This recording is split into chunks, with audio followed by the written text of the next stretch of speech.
ఇక్కడ ఇద్దరు ముఖ్యమంత్రులు, ఒక్కరేమో రేవంత్ రెడ్డి గారు, ఇంకోరేమో కేసీఆర్ కొడుకు. ఇక్కడ ఆర్కే బ్రదర్స్, నేను రేవంత్ రెడ్డి ఆర్ఎస్ బ్రదర్స్ ముఖ్యమంత్రులు అన్నమాట. ఇక్కడ నేను సవాల్ చేస్తున్నా, ఇలా చలో సంగారెడ్డి వేదికగా సవాల్ చేస్తున్నా. నీకును మీ కుటుంబానికిను రేవంత్ రెడ్డి గారి కుటుంబానికి సంబంధాలు ఉన్నాయా లేవా? చలో నేను సవాల్ చేస్తాను. నువ్వు లేవని చెప్పి ప్రూవ్ చేస్తా. చలో నాకును రేవంత్ రెడ్డి గారి సంబంధం ప్రూవ్ చేయి, నేను రాజీనామా ఇస్తా. రాజకీయాల నుంచి వెంటనే పక్క దొరుకుతున్నాను, వెంటనే. చలో నేను సవాల్ చేస్తున్నా. చలో నీకును నీ కుటుంబానికిను రేవంత్ రెడ్డి కుటుంబానికి సంబంధాలు ఉన్నాయి, వ్యాపార పరంగా కూడా సంబంధాలు ఉన్నాయి అని నేను ప్రూవ్ చేస్తా. నువ్వు రాజకీయాల నుంచి పక్కన జరుగుతావా చెప్పు. మీ కుటుంబము కేసీఆర్ కుటుంబానికి, అదే కేసీఆర్ కొడుకు కుటుంబానికి, వీళ్ళే దండుపాల మూటల కన్నా చిరిగి తెలంగాణ దొరికి రాబా. ఇది చీమలు పెట్టిన పుట్టలో పాము జొరినట్టు తెలంగాణ ఆ కుటుంబం జొరింది, బతుకులు నాశనం చేసింది. చిచి చిన్నా బతుకులు చేసిన మనల్ని. నేను సవాల్ చేస్తున్నా. చలో ఇప్పుడు నేను మీ కుటుంబానికి రేవంత్ రెడ్డి గారి కుటుంబానికి సంబంధాలున్నాయి, వ్యాపార సంబంధాలున్నాయి, నేను నిరూపిస్తా.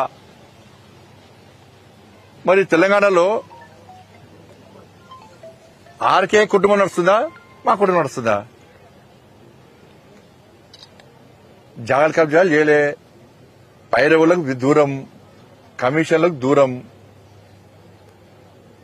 కాబట్టి అంతా కూడా ప్లాన్ కొద్దీ ఏంటంటే ఇద్దరు కలిసి ఏంటంటే భారతీయ జనతా పార్టీని రానియకుండా చేయాలి. భారతీయ జనతా పార్టీని అడ్డుకోవడానికి ఇక్కడ కార్యకర్తలు చాలా అగ్రెసివ్ ముందుకు వస్తున్నారు, భారతీయ జనతా పార్టీ కార్యకర్తలు. కాబట్టి వీళ్ళని అడ్డుకోవాలంటే మనం కొట్లాడుకుంటూ కొట్టినట్టు నేను ఏడ్చినట్టు చేస్తా అన్నటువంటి పాలసీతోని ఇద్దరు కలిసి ఆడుతున్న డ్రామాలు. లేకుంటే గిన్ని విషయాలు చెప్పినా ఏ ఒక్క విషయం మీద విచారణ లేదు, ఏ ఒక్క విషయంలో అరెస్టులు లేవు, ఏ ఒక్క విషయంలో కనీసం నోటీసులు లేవు.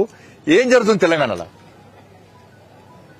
సాక్షాత్తు జిల్లా కలెక్టర్ గారి మీద దాడి చేస్తే కుట్ర చేస్తున్న అరెస్ట్ చేయకుంటే నేను ఇదే చెప్పిన, బీఆర్ఎస్ పార్టీ విధ్వంసకర పార్టీ. అసలు ఈ పార్టీని బ్యాన్ చేయాలి తెలంగాణ రాష్ట్రంలో. అడిగితే ఈ పార్టీని బ్యాన్ చేయాలి తెలంగాణ రాష్ట్రంలో.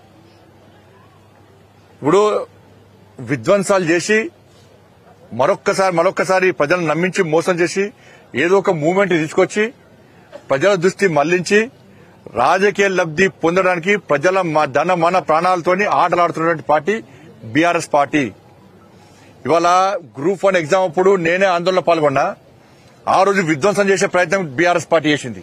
నేను ఆ రోజు చెప్పినాను, ఆ రోజు విధ్వంసం చేసే ప్రయత్నం చేసింది బీఆర్ఎస్ పార్టీ. తర్వాత పోలీసు వాళ్ళ సమస్యల మీద అదే సచివాలయం ముందు విధ్వంసం చేయడానికి బీఆర్ఎస్ పార్టీ ప్రయత్నం చేసింది. ఇవాళ మళ్ళా లైచర్ల విషయంలో కూడా విధ్వంసం చేసే ప్రయత్నం చేసింది. కాబట్టి దీనికి రాష్ట్ర ముఖ్యమంత్రి ఒక చేతకంతనం వలన ఇదంతా జరుగుతున్నది. ఇటువంటి విధ్వంసకారులను, విధ్వంసక పార్టీని కంట్రోల్ చేయాల్సిన బాధ్యత రాష్ట్ర ప్రభుత్వం ఉంది. రాష్ట్ర ప్రభుత్వము వీళ్ళు కలిసి విధ్వంసం జరిగినా పర్లేదు, మేము కొట్లాడితే మాకు మాత్రం మీడియాలో స్పేస్ ఉండాలి, మేము మాత్రం కొట్లాడుకోవాలి, లేకుంటే బీజేపీ మధ్యలో వస్తుంది, బీజేపీకి మీడియాలో స్పేస్ లేకుండా చేయాలని చెప్పి ఒక ఆలోచనలో కుట్రలో భాగమే అంతా. కాబట్టి ఈ విషయంలో ప్రజలు ఆలోచించాలి. ఈ అన్ని పక్కబెట్టరు. దయచేసి ఆ కొనుగోళ్ల గురించి ఇక్కడ ఫార్మాసిటీ సంబంధించి రైతులకు న్యాయం చేయాల్సిందిగా భారతీయ జనతా పార్టీ డిమాండ్ చేస్తున్నది. అదేవిధంగా మిమ్మల్ని రేవంత్ రెడ్డికి సహాయ మంత్రిగా పనిచేస్తున్నారు. ఇప్పుడే చెప్పినా నాకు రేవంత్ రెడ్డి సంబంధాలు ఉన్నట్టు ప్రూవ్ చేయమని చెప్పాను. కేసీఆర్ కుటుంబానికి రేవంత్ రెడ్డి సంబంధాన్ని ప్రూవ్ చేస్తా. అప్పుడు తెలంగాణ రాష్ట్రంలో ఆర్ఎస్ ప్రభుత్వం వస్తుందా, ఆర్కే ప్రభుత్వం వస్తుందా, నేను సిద్దం. నేను సవాల్ చేసిన, వట్టికి లేదు, నేను సవాల్ చేసిన. అదే కాంగ్రెస్ వాళ్ళేమో కేసీఆర్ డైరెక్షన్ తోటే బీజేపీ వాళ్ళు మూసి నిద్ర చేస్తున్నారు. వాళ్ళకు తెల్లాలేస్తే బీజేపీ కనబడుతుందన్న. పన్నా లేసినా తిన్నా పన్నా ఏడిపోయినా కూడా బీజేపీ వీళ్ళు వాళ్ళకుంటారు. వీళ్ళిద్దరికి ముంగట కనబడేది బీజేపీ. బీజేపీ అంటే భయం. మూసి నిద్ర ఎందుకు చేస్తుంది సార్ బీజేపీ పార్టీ?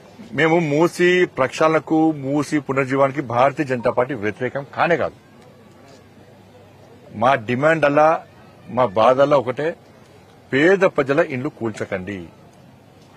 మూసి ప్రక్షాళన పేరుతోని 1,50,000 కోట్లను దంచుకోకండి, చంపుకోకండి. ఈ రెండింటికి మాత్రం వ్యతిరేకం. మూసి ప్రక్షాళనకు మేము వ్యతిరేకం కానే కాదు. మూసి ప్రక్షాళన జరగాలని కోరిందే మేము, కానీ చంపుకోమని కోరింది మేము కాదు, పేదలను కూర్చుకున్నది మేము కాదు. కేంద్ర మంత్రి కిషన్ రెడ్డి గారు పొన్నం ప్రభాకర్ మీరు తెలంగాణలో కాదా DNA టెస్ట్ చేయించుకోవాలని నేను సవాల్ ఇస్తాను. అన్నా మనం మాట్లాడేటప్పుడు భాష ఉండాలన్నా. ఎవరు తెలంగాణ డిఎన్ఏలో తెలంగాణ ఉంటుందని ఇక అట్లప్పుడు తెలుగు రాష్ట్రాలు విభజినప్పుడు ఇక అప్పుడు డిఎన్ఏ టెస్ట్ ఎదురు కావచ్చు. ఇక డిఎన్ఏ తెలంగాణ రక్తంలో డిఎన్ఏ తెలంగాణ ఉంటుంది, లేకుంటే ఇంకోటి ఉంటుంది, ఆంధ్ర ఉంటుంది, ఇది ఉంటుంది అనుకుంటే సరే రాజకీయ విమర్శలు నడుస్తూ ఉంటాయి. దాని పెద్ద మనం రాజకీయ విమర్శలు వస్తాయి. ఈ సంస్థాగతానికి సంబంధించి ఇప్పుడు 30 లక్షల చిల్లర సభ్యత్వమైంది. అధిష్టానం కొంచెం దీని మీద అసంతృప్తిగా ఉందన్నది ఎంతవరకు వచ్చింది సభ్యత్వం? రెండో క్వశ్చన్, బీజేపీ అధ్యక్షులు త్వరలో బండి సంజయ్ రాబోతున్నారు అనేది ఒక నడుస్తుంది. నేను కేంద్ర మంత్రిని, నాకు అధ్యక్షుడు ఇచ్చే అవకాశం ఉండనే ఉండదు. నేను మళ్ళీ క్లారిటీ చెప్తున్నా. కిషన్ రెడ్డి గారు నన్నప్పుడు మార్చే సందర్భంలో కిషన్ రెడ్డి గారు కేంద్ర మంత్రిగా ఉన్నారు కాబట్టి వారు ఒక్కరికి ఎగ్జామ్షన్ ఇచ్చారు. జేపీ నడ్డా గారి ఇప్పుడు మెంబర్షిప్ టైం ఉంది కాబట్టి ఎలక్షన్స్ కాబట్టి వాళ్ళు ఇచ్చారు. కాబట్టి భారతీయ జనతా పార్టీలో ఆ అవకాశం ఉండదు. నన్ను రాష్ట్ర అధ్యక్షుడిగా చేసే అవకాశం ఉండదు. నన్ను మొన్ననే కేంద్ర మంత్రి చేసి నాకు మంచి అవకాశం ఇచ్చారు. కాబట్టి రాష్ట్ర అధ్యక్షుడిగా నన్ను చేసే అవకాశం ఉండదు, నన్ను నియమించే అవకాశం ఉండనే ఉండదు. ఇది తప్పు, 100% తప్పు. మెంబర్షిప్ విషయంలో భారతీయ జనతా పార్టీ పోయినసారి కంటే 3 ఇంతలు ఎక్కువ మెంబర్షిప్ చేసినాం మేము. కేంద్ర నాయకత్వ టార్గెట్ ను రీచ్ అయినాం ఆల్రెడీ. కాబట్టి మొదట్లో కొంచెం తక్కువైనప్పుడు కూడా మా మెంబర్షిప్ ఇన్ఛార్జ్ అయినటువంటి రామచంద్ర గారు చాలా కష్టపడి పనిచేస్తున్నారు, చాలా ఇష్టపడి పనిచేస్తున్నారు, పూర్తి సమయం ఇచ్చి పనిచేస్తున్నారు. కాబట్టి 30 లక్షల మెంబర్షిప్ దాటింది.